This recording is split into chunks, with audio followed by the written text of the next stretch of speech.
हाँ तो वही कैसे हो। उम्मीद करते हैं कि सारे अच्छे होंगे। अभी अपन चैप्टर नंबर 15 के क्वेश्चन आंसर देखेंगे। ठीक है, चलो तो आइए करते हैं शुरू। सबसे पहले अपन देखेंगे बहुचयनात्मक प्रश्न। प्रश्न नंबर 1 है, नाभिक Zn नाभिक दिया हुआ है 3064 की त्रिज्या लगभग है और फर्मी में त्रिज्या पूछिए कि इस नाभिक की त्रिज्या लगभग फर्मी में कितनी होगी। तो आपको सबको पता है, अपन फॉर्मूला जानते हैं। फॉर्मूला क्या होता है, R बराबर R0 इंटू A⁻⁴। ठीक है, तो यहाँ से R बराबर फर्मी में पूछा है तो फर्मी में R0 का मान होता है 1.2 इंटू A का मान कितना है 64, तो 64 की पावर कितनी 1/3। तो अपन यहाँ से इसको कैसे करेंगे, R बराबर 1.2 और 64 का घनमूल कितना होता है 4, 4 इंटू 4 इंटू 4 कितना होता है 64। तो यहाँ से अपन इसका आ जाएगा 4 और इसको 12 से गुणा करोगे तो कितना होगा 48, मतलब 4.8। और ये किस में आया है, फर्मी में। ठीक है, तो ये पहला क्वेश्चन अपना हो गया 4.8 फर्मी। ठीक है, नेक्स्ट दूसरा क्वेश्चन देखिए। दूसरा क्वेश्चन है 3 लिथियम 7 समस्थानिक का द्रव्यमान इतना है। क्या दिया है दूसरे क्वेश्चन में दिया है 3 लिथियम 7। इसके बारे में अपने को क्या दिया है, द्रव्यमान दिया है। इसका द्रव्यमान है 7.016005 U। इसका है 7.016005 U। ठीक है, ये अपने को दिया है लिथियम का द्रव्यमान। तथा हाइड्रोजन परमाणु व न्यूट्रॉन के द्रव्यमान क्रम से हाइड्रोजन परमाणु का मतलब प्रोटॉन के बारे में बोल रहा है। किसके बारे में बोल रहा है, प्रोटॉन के बारे में। तो m प्रोटॉन कितना है 1.007825 U। ध्यान रहे ये मान U में है, किलोग्राम में नहीं है। फिर उसके बाद में न्यूट्रॉन का कितना दिया 1.008665 U। ये किसका है, एक न्यूट्रॉन का क्या है, द्रव्यमान है। तो लिथियम नाभिक की बंधन ऊर्जा है। अपने को क्या पूछी है, लिथियम नाभिक की बंधन ऊर्जा पूछी है। ठीक है, तो चलो अपन इसको करते हैं सोल्व। देखिए यहाँ पर अपन कैसे निकालेंगे बंधन ऊर्जा की, m प्रोटॉन, एक प्रोटॉन का द्रव्यमान इतना है इंटू टोटल प्रोटॉन कितने हैं। ऐसे ही न्यूट्रॉन, एक न्यूट्रॉन का द्रव्यमान इतना है इंटू टोटल न्यूट्रॉन कितने हैं। तो ये तो अपने पास आ जाएगा टोटल न्यूक्लियॉन्स का क्या द्रव्यमान। उसमें से माइनस कर देंगे अपन किसके द्रव्यमान को, कि उसका एटम का द्रव्यमान कितना है। ठीक है, ऐसे ही तो अपन डेल एम निकालते हैं, द्रव्यमान क्षति, और द्रव्यमान क्षति को c² कर देंगे डेल एम c², तो वो अपने पास क्या आ जाएगा, बंधन ऊर्जा। तो डेल एम अपन कैसे निकालते हैं, अपन निकालते हैं प्रोटॉनों की संख्या। प्रोटॉनों की संख्या को अपन किससे लिखते हैं, a से, प्रोटॉनों की संख्या को अपन किससे लिखते हैं, प्रोटॉनों की संख्या, इस न्यूट्रॉनों की संख्या को तो अपन प्रोटॉनों की संख्या को लिखते हैं z से, z इंटू एक प्रोटॉन का द्रव्यमान। ये हो गया टोटल प्रोटॉनों की संख्या इंटू एक प्रोटॉन का द्रव्यमान, प्लस न्यूट्रॉनों की संख्या टोटल इंटू एक न्यूट्रॉन का द्रव्यमान। इनमें से अपन माइनस निकाल देंगे किसको, m, जो इसका द्रव्यमान अपने को दिया हुआ होगा। ठीक है, तो अपन इसको कैसे सोल्व करेंगे, अपने पास डेल m बराबर कैसे आएगा, z क्या है, प्रोटॉनों की संख्या कितनी है 3 इंटू m प्रोटॉन कितना है, ये रहा 1.007825 प्लस n का मान कितना है 7 - 3 मतलब 4 इंटू n का द्रव्यमान ये दिया हुआ है 1.008665। ये हो गया, इसको 3 से गुणा करके, इसको 4 से गुणा करके दोनों को जोड़ देंगे और इसमें से क्या कर देंगे, माइनस कर देंगे m को। ठीक है, क्लियर है।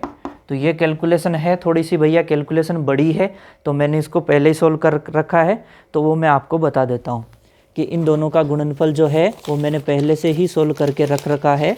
वो मैं आपको इजीली बता देता हूँ यहाँ पे कि कितना आता है। ठीक है,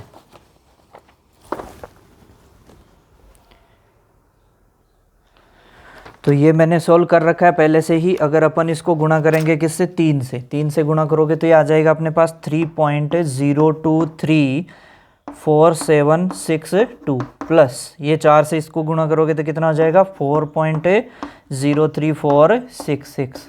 दोनों को जोड़ लोगे और माइनस कर दोगे किसको, m को। दोनों को जोड़ोगे तो अपने पास मान आएगा 7.0581362। इसमें से माइनस करना है m को, और m का मान कितना है ये दिया हुआ, तो इसको कर दो माइनस 7.016005।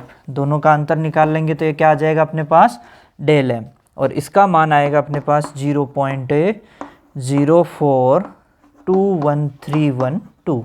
ये किसका मान है, डेल m का मान है। ठीक है, आप इसको आसानी से करके देख सकते हो, थोड़ा सा इसमें टाइम लगता इसलिए मैंने पहले से ही सोल्व करके इसको रख लिया। अब अपने को चाहिए क्या चीज़, बंधन ऊर्जा। अपने को पता है बंधन ऊर्जा E बराबर होती है डेल m c स्क्वायर, यही होता है बंधन ऊर्जा। तो यहाँ से अपने पास जो ये मान आया यहाँ पर 1312, ठीक है, ये किसका मान आ गया, डेल m का मान आ गया। अब अपन इसको क्या करेंगे, देखो c स्क्वायर की जगह अपन क्या लिख सकते हैं 931 मेगा इलेक्ट्रॉन वोल्ट, यानी यहाँ पर ये जो डेल एम अपने पास मान आएगा, ये मान किस में आएगा, u में। किस में आएगा, u में, क्योंकि अपने को मान सारा किस में दिया हुआ है, u में। और आपको पता है कि इस u की जगह अपन क्या लिखते हैं 931.5 mega electron volt upon c square, यही तो लिखते हैं। तो मैं इस डेल एम का मान रखूँगा यहाँ पे 0.04213112 into 931.5 mega electron volt upon c square. और ये c स्क्वायर पहले से है तो बोलो c स्क्वायर से c स्क्वायर कैंसिल। तो अपने पास यहाँ पर जो E का मान आएगा वो अपने पास मान यहाँ पर आ जाएगा 39.22 मेगा इलेक्ट्रॉन वोल्ट। ठीक है, तो इस तरीके से अपन इसको सोल्व कर लेंगे। ये तो यहाँ पर तो एबीसीडी का क्वेश्चन था, एग्जाम में तो 2 नंबर का क्वेश्चन आ सकता है और यहाँ से यही क्वेश्चन सबसे इंपॉर्टेंट क्वेश्चन बनता है। इस टाइप का क्वेश्चन बनेगा तो 1 नंबर का बनने के चांसेस रहते हैं, लेकिन इस टाइप का क्वेश्चन आपके 2 नंबर का न्यूमेरिकल बन सकता है। बहुत ही आसान न्यूमेरिकल बनता है यहाँ से, क्योंकि इस चैप्टर से मोस्टली सारी चीज़ें हटा दी गई है, तो कुछ ये ऐसी चीज़ें बची है, इसलिए इन चीज़ों को रखने के लिए यहाँ पर बिल्कुल सिंपल काम करना है। बिल्कुल सिंपल कैसे कि इन एक न्यूक्लियन का आपका द्रव्यमान पता है, प्रोटॉन का द्रव्यमान पता है, तो प्रोटॉन की संख्या है उससे गुणा कर दो। एक न्यूट्रॉन का द्रव्यमान पता है, टोटल न्यूट्रॉन कितने उससे गुणा कर दो, दोनों को क्या कर दो, जोड़ दो, और जो परमाणु का दिया हुआ है उससे उसको निकाल दो। तो उस दोनों का क्या आ जाएगा, अंतर को अपने को क्या करना है, अगर ये इस तरीके से कैलकुलेशन आपको याद नहीं रहे तो सीधा 931 इस c स्क्वायर को हटा करके क्या कर देंगे, सीधा 931 मेगा इलेक्ट्रॉन वोल्ट रख देंगे। वो कैसे आता है ये मैंने आपको बता दिया है। एग्जाम में आपको सीधा इतना याद रखना है कि c स्क्वायर को हटा करके 931 मेगा इलेक्ट्रॉन वोल्ट रख देना है, 0.5 भी तुम छोड़ देना, सीधा 931 मेगा इलेक्ट्रॉन वोल्ट रख देना चाहे। ठीक है, ये चीज़ क्लियर है, अपने दूसरा क्वेश्चन कंप्लीट। चले आगे, फिर देखिए तीसरा और चौथा क्वेश्चन अपने हट चुके हैं, उसके बाद पांचवा भी अपने हट चुका है। छठा क्वेश्चन देखिए, छठा क्वेश्चन, ड्यूटेरियम नाभिक के लिए प्रति न्यूक्लियन बंधन ऊर्जा, किसके लिए बात कर रहा है ये, ड्यूटेरियम के लिए बात कर रहा है कि ड्यूटेरियम नाभिक के लिए प्रति न्यूक्लियन बंधन ऊर्जा कितनी है।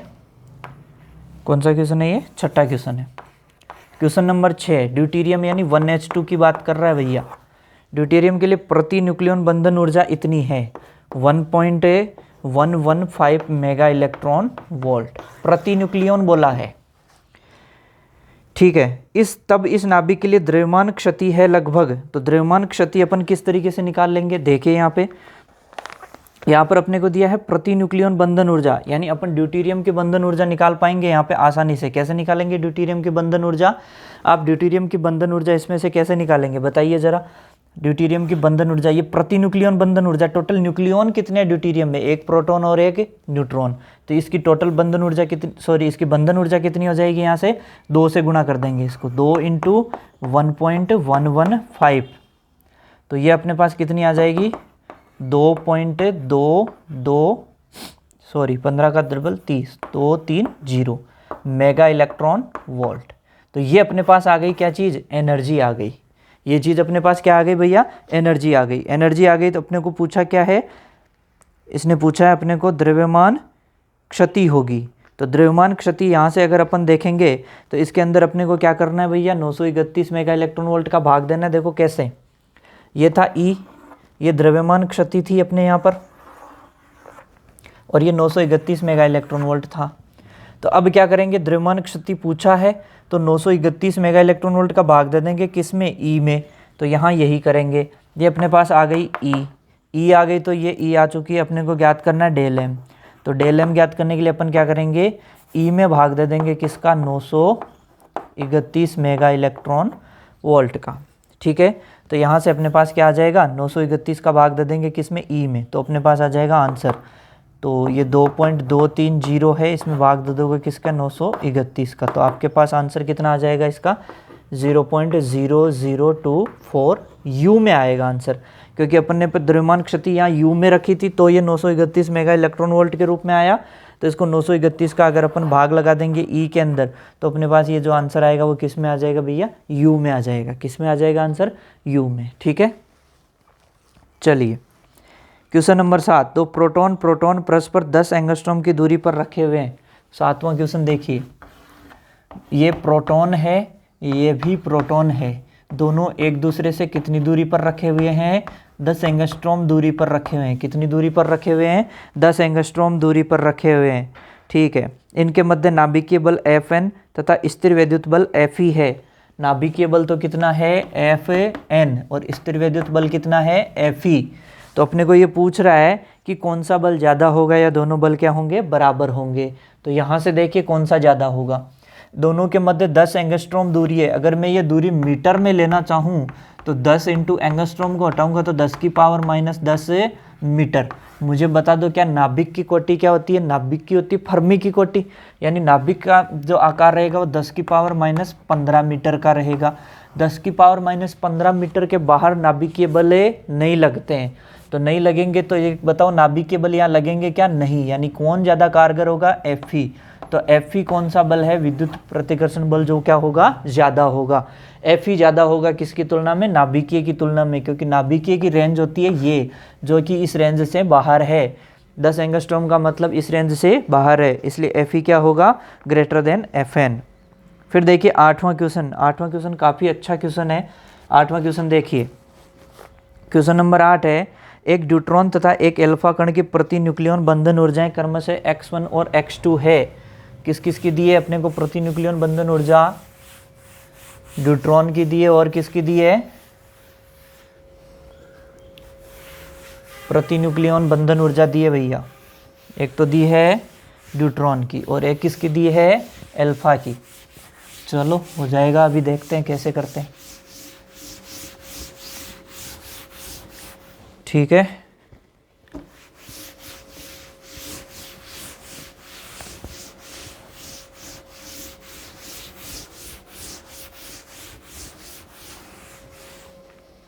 देखिए, हाँ भाई, ड्यूट्रॉन बोले तो 1H2, फिर क्या बोला, एल्फा कण बोले तो 2He4। एक ड्यूट्रॉन तथा एल्फा कण की प्रति न्यूक्लियन बंधन ऊर्जा क्रमशः x1 और x2 है। इसकी बंधन ऊर्जा कितनी है, x1, इसकी बंधन ऊर्जा कितनी है, x2। ये कौन सी बंधन ऊर्जा, प्रति न्यूक्लियन बंधन ऊर्जा दी है।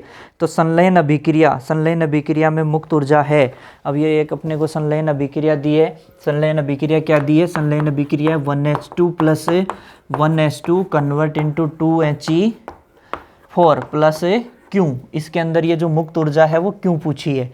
अपने को पता है ऊर्जा संरक्षण के हिसाब से इधर की ऊर्जा बराबर है, इधर टोटल ऊर्जा रहेगी।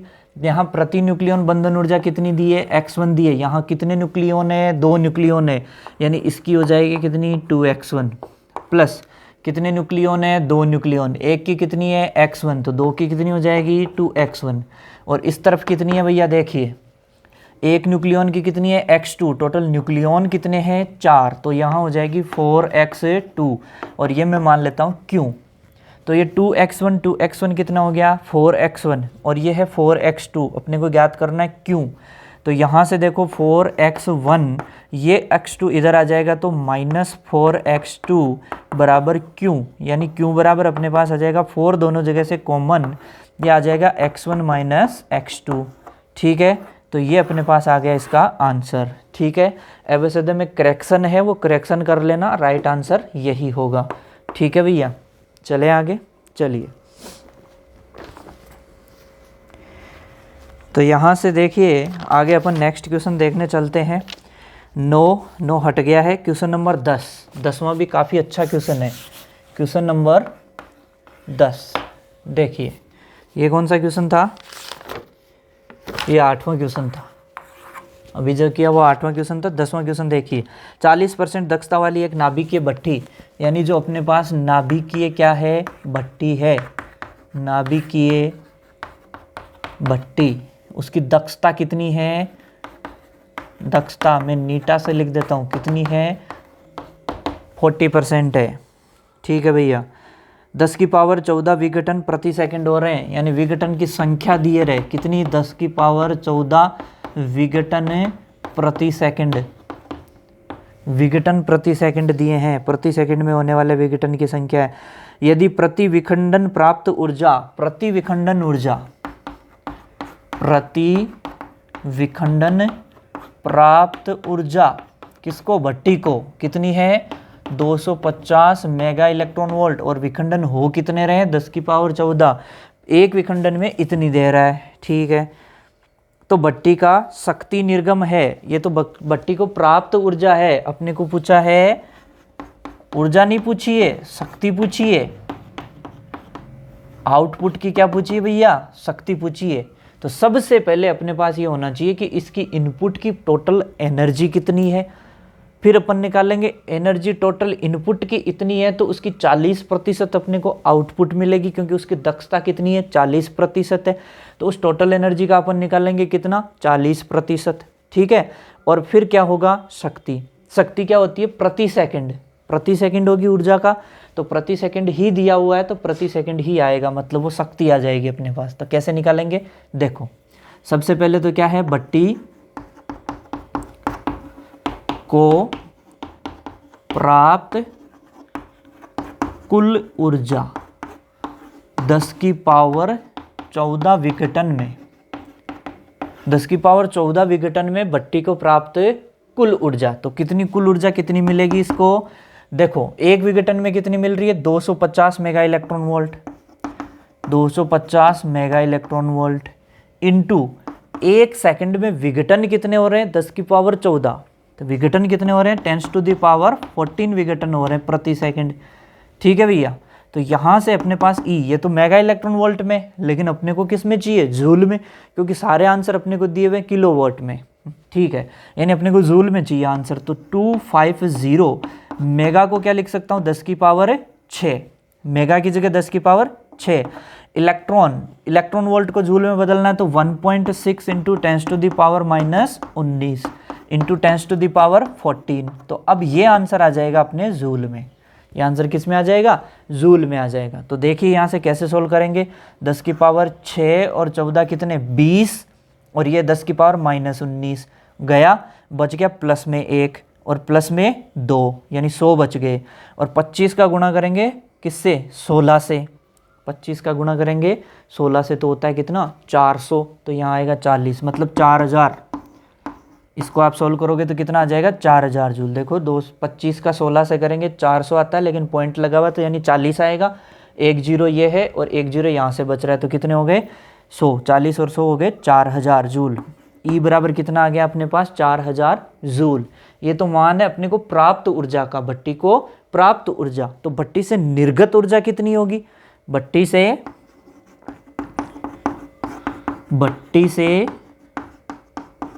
निर्गत ऊर्जा। अब भैया भट्टी से निर्गत ऊर्जा को मैं ई नोट मान लेता हूं, वो कितनी होगी?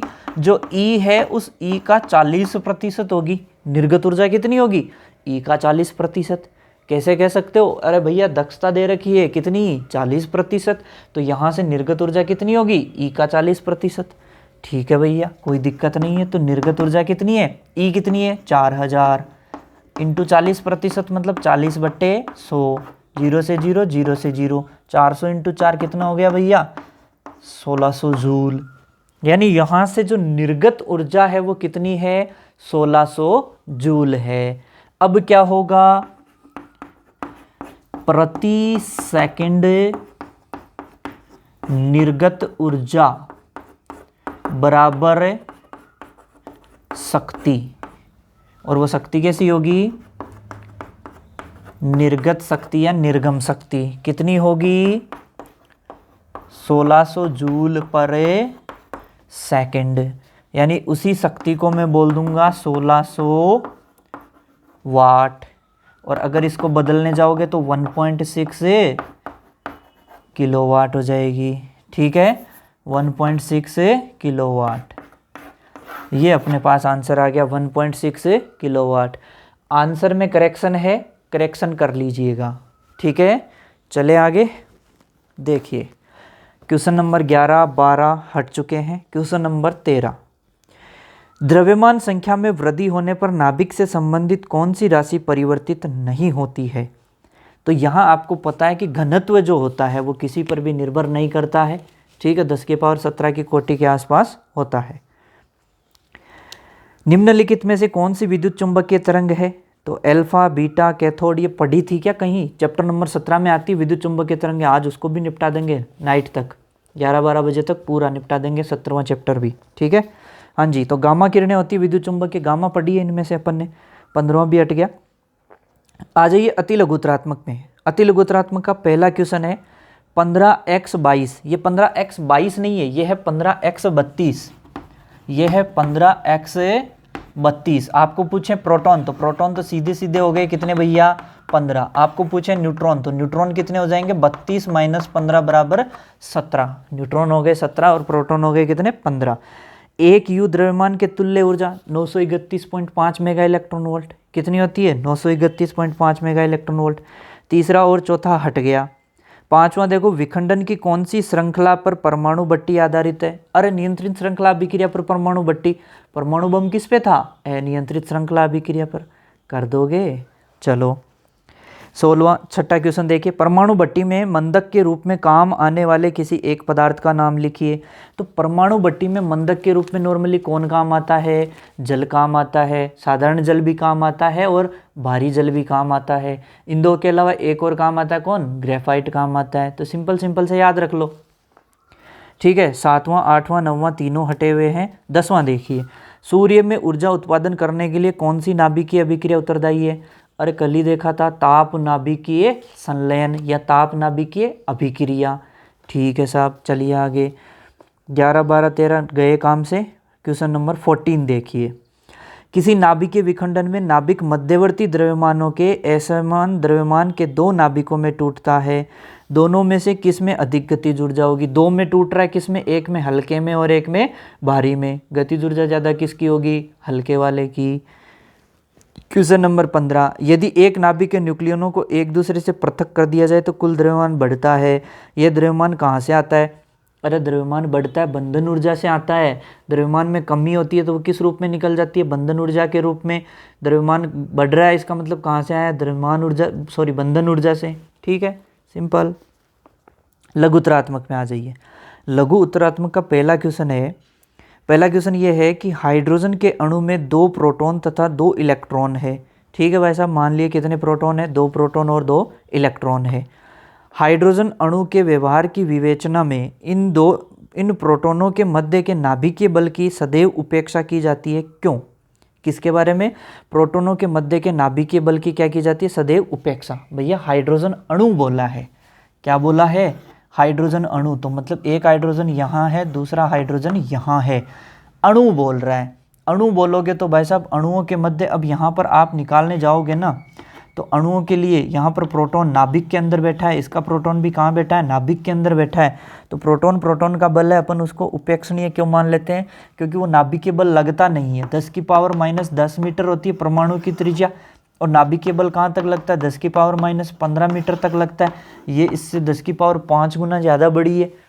यानी यहाँ पर प्रोटॉन प्रोटॉन को उपेक्षणीय क्यों मान लिया जाता है? नाभिक का आकार छोटा होता है और नाभिकीय बल जो होते हैं 10 की पावर -15 मीटर तक की कोटि या फर्मी की कोटि तक की क्या होते हैं? लागू होते हैं। उसके बाहर उनकी कोई क्षमता नहीं रह जाती है। ठीक है, ओके।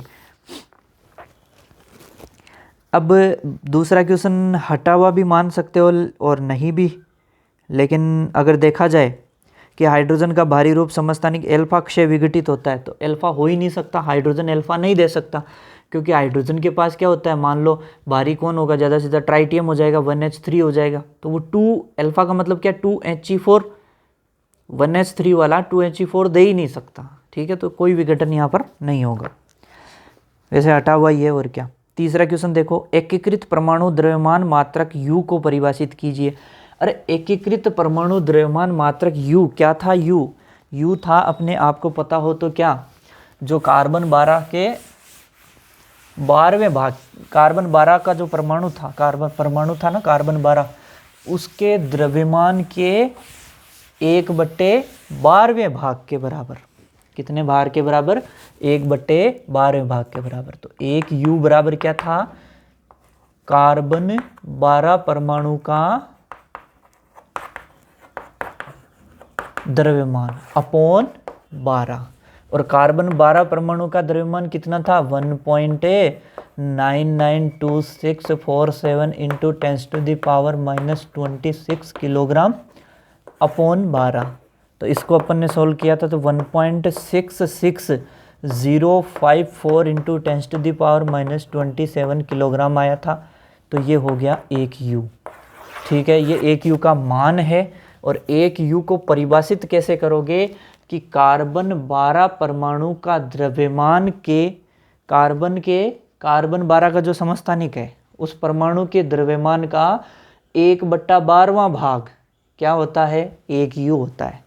U की जगह वो AMU भी लिख सकता है, तो AMU भी इसी के बराबर है। क्लियर, चलिए आगे। हाँ भाई, नाभिकीय द्रव्यमान क्षति से क्या तात्पर्य, लो कर लो बात। द्रव्यमान क्षति अच्छे से थ्योरी में देखा था, द्रव्यमान क्षति की जो उसका नाभिक रहता है और न्यूक्लियोनों का जो द्रव्यमान होता है योग, वो नाभिक नया बनता है, उसकी तुलना में क्या रहता है भैया, ज़्यादा रहता है। तो दोनों के द्रव्यमान में क्या रहता है, अंतर रहता है। वही अंतर क्या है, द्रव्यमान क्षति। किस रूप में निकलता है, बंधन ऊर्जा के रूप में। ठीक है, नोट्स में परिभाषा दे रखी है अच्छे से। 5, 6, 7, 8, 9, 10 सारे हटे हैं, 11वां भी हटा हुआ ही है वैसे, लेकिन आपको पता ही है नाभिकीय बलों के कोई दो गुण। नाभिकीय बल आपको पता है ये प्रबल होते हैं, बहुत ही ज़्यादा प्रबल होते हैं, लेकिन दूसरा गुण क्या लिख दोगे, इनकी परास बहुत अल्प होती है। अल्प कैसे, 10⁻⁻15 मीटर की कोटि की होती है। ठीक है, क्वेश्चन नंबर 12 भी क्या हो गया भैया, हट गया। प्रतिन्यूक्लियन बंधन ऊर्जा हट चुकी है वैसे ही।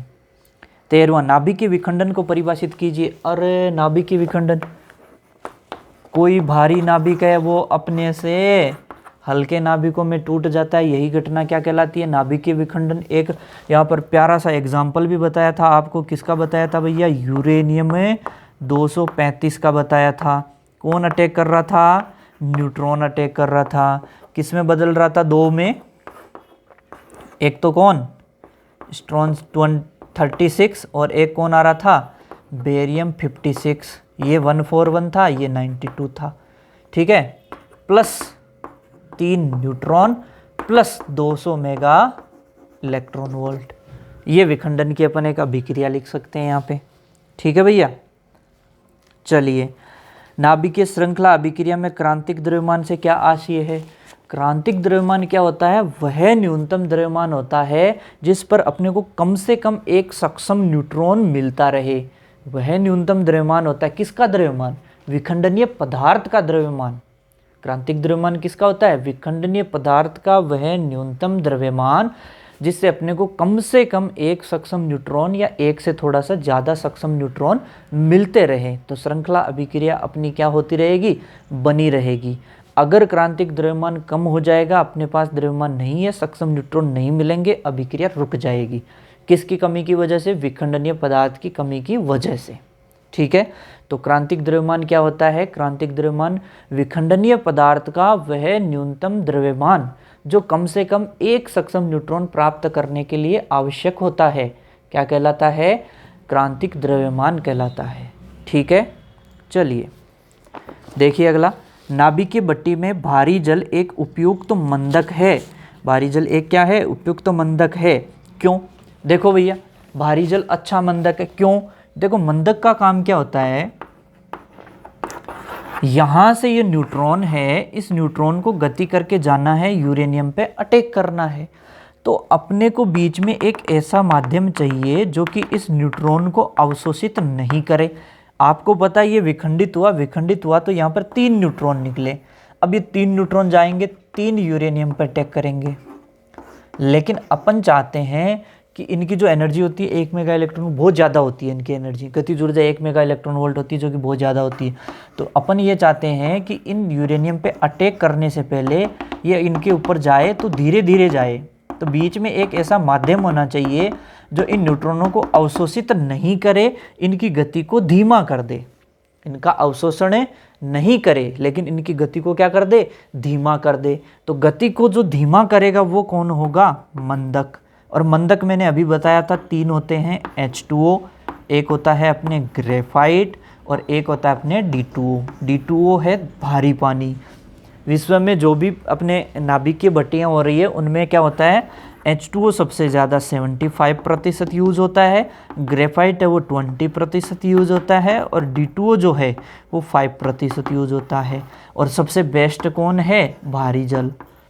सबसे बेस्ट कौन रहता है, भारी जल। ठीक है, ओके। तो इस तरीके से अपने ये क्वेश्चन ख़त्म हुए। निबंधात्मक प्रश्न देखिए, निबंधात्मक प्रश्न सारे आप कर लोगे अच्छे से, जो अपने सिलेबस में वही आपको ध्यान रखना है। 8वें क्वेश्चन में एक चीज़ बोली है कि संलयन में प्रोटॉन चक्र किस प्रकार संपन्न होता है। तो अभी अपन ने रिवीजन क्लास में प्रोटॉन चक्र नहीं देखा था, अपन ने ड्यूटेरियम की अभिक्रिया देखी थी पिछली क्लास में, पिछले वीडियोज़ में आपने देखा होगा। ड्यूटेरियम की अभिक्रिया देखी थी, 1H2 की अभिक्रिया हो रही थी, 1S3 ट्राइटियम बन रहा था, फिर वो 1S3 है वो 1S2 से फिर से अभिक्रिया करके क्या बना रहा था, हीलियम बना रहा था और वहाँ 21.6 मेगा इलेक्ट्रॉन वोल्ट निकल रही थी। मैंने यहाँ ऊपर लिख के बताया था प्रोटॉन चक्र में 26.7 मेगा इलेक्ट्रॉन वोल्ट निकलती है। तो प्रोटॉन चक्र अपन ने नोट्स में दे रखा है, अच्छे से आपको देख लेना है उसको। प्रोटॉन चक्र में कितनी होती है, 26.7। तो अच्छा क्वेश्चन बनता है उसका भी। ताप नाभिकीय अभिक्रिया प्रयोगशाला में क्यों संपन्न नहीं हो सकती। तो प्रयोगशाला में संपन्न नहीं होने के अपन ने उस दिन 2 रीज़न देखे थे कि एक तो गतिज ऊर्जा चाहिए जो कि बहुत ज़्यादा चाहिए और वो उतनी अपन दे नहीं पाते, दे देंगे तो वो क्या होगा, जितना ऊर्जा देने में खर्चा होगा उतनी ऊर्जा उत्पन्न ही नहीं हो पाएगी। तो एक नुकसान ये था। दूसरा क्या था, टेम्परेचर चाहिए बहुत ज़्यादा। कितना टेम्परेचर, 10⁹ केल्विन के समथिंग, जो कि पॉसिबल यहाँ पर नहीं है। इसलिए ताप नाभिकीय अभिक्रिया प्रयोगशालाओं में संभव नहीं है। ठीक है, कर लोगे। अब आंकिक प्रश्न बचे हैं, जिनमें से अपने आंकिक प्रश्न हट गए वो नहीं करेंगे, जो बचे हैं वो अपन अभी थोड़ी सी देर में जल्दी ही आपको मिल जाएगा आंकिक प्रश्नों का भी। ठीक है, क्लियर। तो फटाफट इनको देख लीजिए। कल आपका टेस्ट होगा कितनी बजे, 6:30 से 8 बजे टाइम पे आना है। जो लेट आ गया वो टेस्ट से वंचित रह जाएगा। 6:30 पे फिक्स स्टार्ट होगा, 8 बजे कॉपी ले ली जाएगी। 1.5 घंटे का आपको टाइम मिलेगा, पूरे 23 क्वेश्चन आएंगे बोर्ड के हिसाब से। ठीक है, तो आपके पास सफिशिएंट टाइम रहेगा। रिक्त स्थान वाले 10 ऐसे दे देंगे, कुछ रिक्त स्थान भी दे देंगे। 1-1 नंबर के क्वेश्चन, 2 नंबर, 3 नंबर, 4 नंबर, जैसा एग्जाम का पैटर्न है वैसे ही आपका पेपर रहेगा। ठीक है, तो ये सारे क्वेश्चन कर लीजिएगा अच्छे से। जो मैंने क्वेश्चन आंसर कराए हैं चैप्टर्स के पीछे से, बुक के पीछे से, वहाँ से मैं मोस्टली क्वेश्चंस उठाऊंगा और मैं नोट्स के बीच में से क्वेश्चंस उठाऊंगा और पीछे चैप्टर्स के पीछे के जो क्वेश्चन आंसर दिए वहाँ से क्वेश्चन उठाऊंगा। ठीक है, तो अच्छे से तैयारी कर लेना क्वेश्चन आंसर्स की। जो बुक के पीछे के क्वेश्चन है उनको अच्छे से देख लेना। ठीक है, ओके।